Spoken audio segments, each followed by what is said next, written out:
আমি কে হই তোমাদের? কাকু। আমার নাম কি? তোমার নাম রাইম কাকু।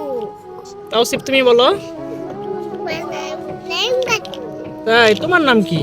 আমার নাম তাওসিফ। তোমার নাম কি? আমার নাম আব্দুল্লাহ। আব্দুল্লাহ। তোমার আব্বুর নাম কি? আমার আমার আব্বুর নাম হুম। ওই মতে লিখলাম। আম্মুর নাম? আমার নাম হাবলা। হ্যাঁ, আর তাওসিফ তোমার আব্বুর নাম কি? আব্বুর নাম আমার নাম লিখলাম। আমার বাবার নাম হ্যাঁ, আব্দুল্লাহ। বলো খুরশেদ আলম। খুঁজে আরো আম্মুর নাম? আমার নাম কুতুর। পুতুল।